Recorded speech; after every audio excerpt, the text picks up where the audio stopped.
The world was told that Trump sleeps in the courtroom.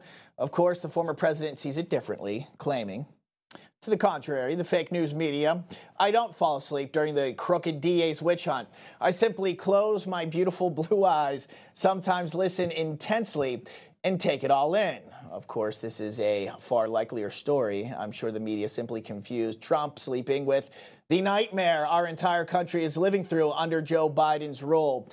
Let's bring in our next guest now, Christina Bobb, attorney for former President Trump. She joins me right now. Hey, Christina, how you doing? Hey, thank you so much for having me. Christina, let's talk about this sleeping in the courtroom moment here that the left-wing media has been running with. Wow, they're reaching at straws here. No?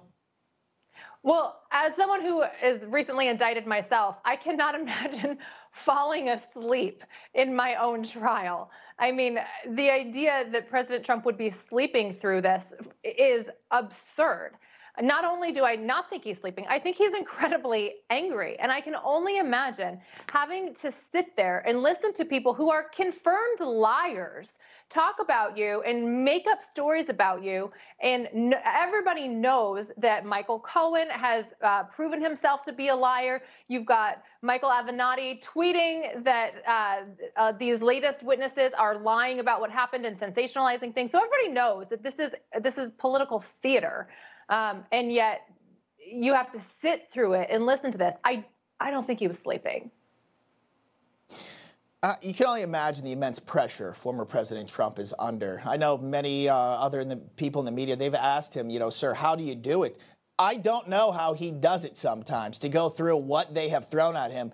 It is absolutely incredible. God forbid he closes his eyes just for a second. We know the former president, though, spoke outside of the courtroom right here in Manhattan today before court adjourned for the weekend. Guys, can we listen to it?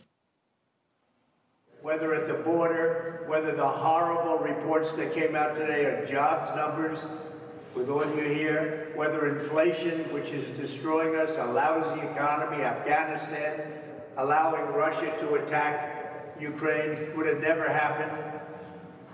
Then you take October 7th in Israel, that would have never happened. All of these things happening, and all they do is they go after people. They destroy people.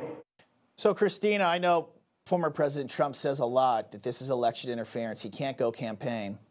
I think there's another level to this, though. He just talked about a lot of issues under Joe Biden that aren't good.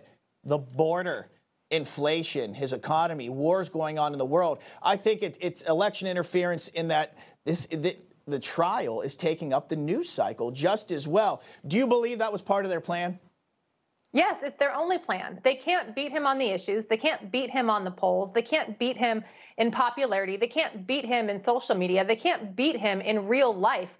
So they have to create this alternate reality where he's some mob boss, basically, which in and of itself is ridiculous and somewhat comical if it weren't so tragic, because it's actually helping him. It's actually making him more relatable to the American people. And he's actually reaching demographics that Republicans haven't reached in generations. So everything they are doing is backfiring. It's not working. It's helping him. He's growing in the polls, and the left is failing miserably. Well, they could never talk about anything Joe Biden has run on, or that he's done well. They can't run. I mean, what are they going to talk about? They can't. Now, former President Trump, he's got track record. I'll tell you what, inflation under him was well under control. There was world peace. Gas was under $2, below $1.60, I think, in some places here. But I don't want to downplay the seriousness of this case. It is no laughing matter that they have taken our former president and they've got him on criminal trial right now. This is historic, and I think it sets a horrible precedent.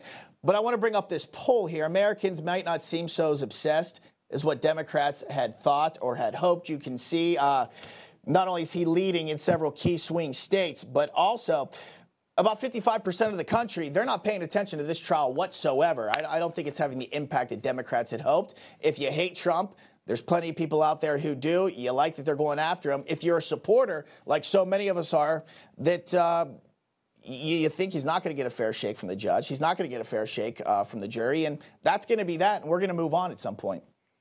That's exactly right. Not only is this trial not having the intended effect, which was to defame Donald Trump and his supporters and try to dissuade people from liking him and wanting to vote for him. Not only is it not doing that, it's having the opposite effect. And people are starting to follow him and like him more and recognize that this is a political witch hunt.